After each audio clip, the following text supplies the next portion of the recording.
there was a phone call almost exactly 12 years ago from my uncle in Cambridgeshire to tell me that my son was in prison in Massachusetts. I was living in England. And that has started, needless to say, quite a journey. And Prisoners Abroad has been a part of that journey almost the entire time.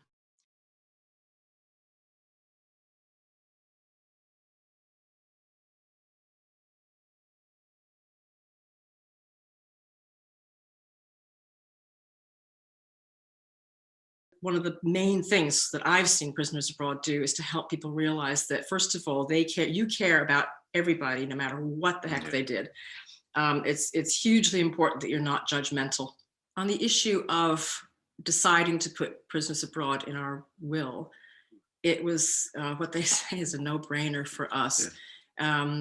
It's in some ways a token amount, but the fact is that once you've done something like that, you can talk to other people about it. And we don't have any other family really that we have to deal with. We have to set up a trust for my son because the chances are he's going to need care long after we're gone. But it felt to us, among the many charities that we separately had been supporting, we pared those down to, I think, 2. Yeah. And Prisoners Abroad was the one that we have decided to give the most to of those bequests.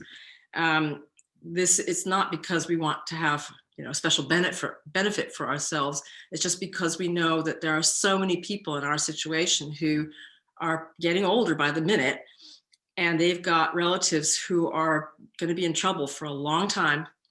And we need Prisoners Abroad to stay strong, to continue to have this wonderful continuity of its staff.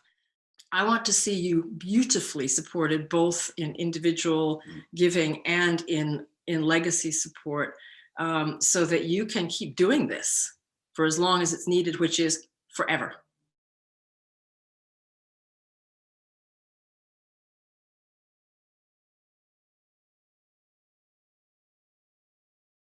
In my opinion, your gift in your will is a final, non-renewable gift that expresses your support for and admiration of an organization that you have been giving to probably for some time.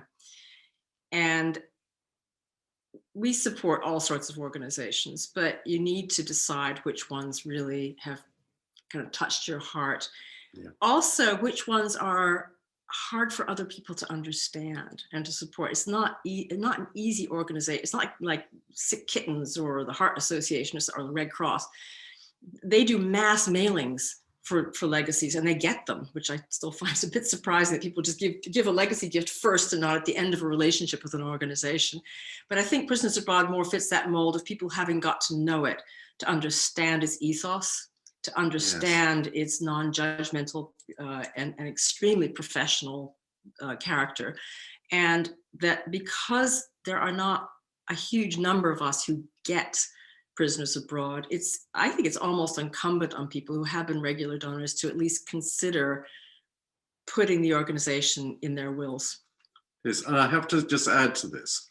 One of the things that really I thought was wonderful at our wedding, where there was a choice between either putting money to supporting the Salisbury Cathedral Choir or to Prisoners Abroad. Now, remembering that a lot of people there were members of our congregation, I thought it probably would be a no-brainer. They give to the choir. The majority gave to Prisoners Abroad. Now that, to me, was absolutely fantastic. And I think it's even more reason for people to look very seriously at Prisoners Abroad as being such a worthwhile organization that does so much for so many people.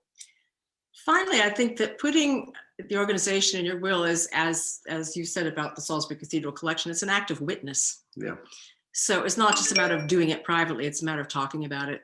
I think that those of us who are donors and those of us who put the organization in their wills are witnesses to the worth of the organization. Absolutely. Absolutely agree.